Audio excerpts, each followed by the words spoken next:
3 a.m. is referred to as the witching hour. It's referred to as the witching hour. Among many left-hand path practices, this is the hour of ritual, the hour of prayer for many pagan, many Wiccan practitioners of the left-hand path and in the various groups that they represent. 3 a.m. is a very significant number, a very significant time of the evening, or should we say early morning before sunrise. Another interesting point to make is that midnight in a lot of instances is really the start of the witching hour. So technically it's really between midnight and 3. 3 a.m. is typically the climax of it, and in some practices this may be when a lot of cults or covens or groups or crafts would start and begin their practices. But for many other more ancient groups, they would conclude at 3 a.m. Now, 3 a.m. is also the hour of the ghost.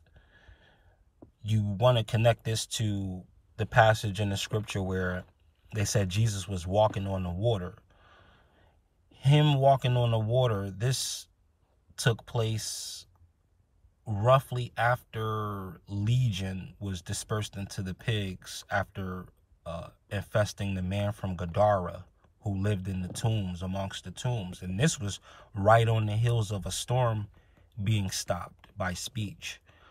So following these things, the reason why they exclaimed and thought that Jesus was a ghost walking on the water is because they thought that this was pieces of Legion, the hive mind demon, ascending from the river, walking on the lake after having entered the pigs, because where the pigs went, they rushed off of a cliff when Legion was expelled from the man from Gadara. Those pigs ran off a cliff and they drowned in the sea. So it was later on they were thinking that this was Jesus walking on water, that he could have been Legion. And also at this time, Jesus had found out recently that his cousin John the Baptist was beheaded. So that night Jesus didn't leave with them on the boat. He was on the mountain alone, meditating, getting into his form, getting his meditation, raising his vibration, raising his density so that the body could be light enough to walk on water. If you're going to really look at the metaphysics of the passage and, believe it that way. If you want to believe it that way, then those are the scientific properties that go behind what we would consider a miracle. So they thought he was a ghost. And when Jesus appeared walking on the water, this was 4 a.m. roughly, according to the translation of what kind of watch of the night it was. This was around 4 a.m. So you'll always notice too, in like with numbers, period, in general, as it relates to biblical stories, you will find the Messiah or a golden child seed coming after a beast number. So for instance, the Yahweh's original number was 7, but the beast number is 666, which is 6.666, but less than a 7.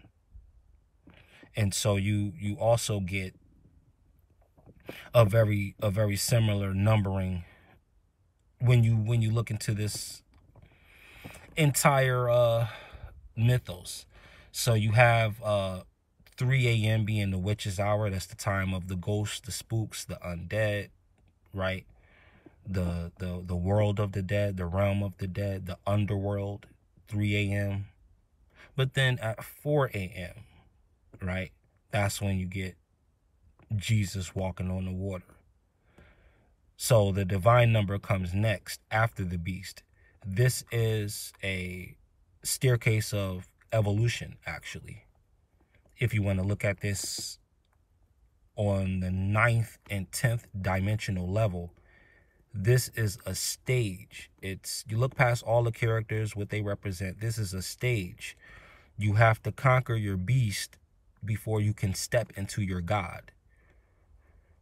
You have to conquer your beast before you can step into your God. You have to embrace and incorporate and master your beast.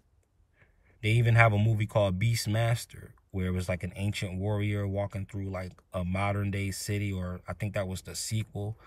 But either way, you have to be a beast master. You have to be, what is the old Sega Genesis game? You have to be an altered beast. You have to be able to change forms, to understand all the animal nature. And this was really trying to tell you to pay attention to the Zodiac. That's what altered beast was. Told him to rise from his grave. And he can hit these, what, blue orbs, right? That's the voice, that's the proclamation, the blue orb, just like Blu-ray, just like Indigo, adaptation, 1983, Montauk Project, right? Hole in the atmosphere, ancient spirits coming in, what do they call them? The ancient ones from Ancient of Days. They started coming in through it in the 80s. Based on a lot of different research. Look into that Montauk Project and look into the Philadelphia experiment. I say this in quite a few videos, but it can never be stressed enough because a lot is going on there. And then when you start talking about the time mirror experiments that were conducted at the North Pole and talking about time travel and just being the bending of light, now we're talking about archangels and archangles, how to angle light, how to angle information, how to angle intellect.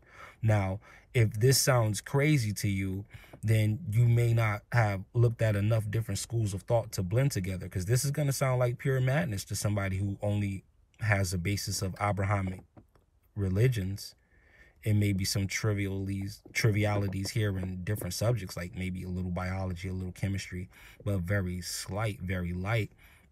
But we're talking about the highest forms of that information, and we're actually integrating all of that here so that you can see how all of these images come together. So I'm talking in sigil speak. Sigil speak. Triangle, square, trapezoid, then eye, top of the pyramid. There's two triangles, really one triangle.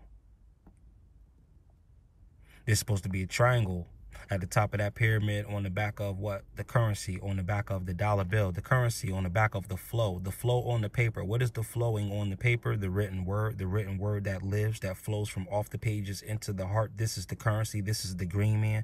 That's why the dollar bill is green, but it's also blue because it's wrapped around your voice. You got to talk for your money. Closed mouths don't get fat. You hear what I'm talking about? So you got to kind of look at it like that. And I really wanted to put a few thousand videos in literally before we start stepping up the information to this level where we start bringing the terminologies a little faster, because I'm more concerned with using imagery to trigger your mind till you can come to your own conclusions of your own intellectual divinity when it comes to navigating this. Because whether you want to believe it or not, you are the Lord here. You are God here. And it's the job of a lot of different forces down here to make sure you continue to forget that. So again, it's Super T Sigma with Sigma Program, and I thank you for your time and attention. Reaching is teaching. Reaching is teaching. And just like I'm saying now, hey, look, if 1 million views means 1 million videos, then so be it. But in the meantime, continue to vibrate high, stay balanced. Namaste. Know yourself for yourself. Peace.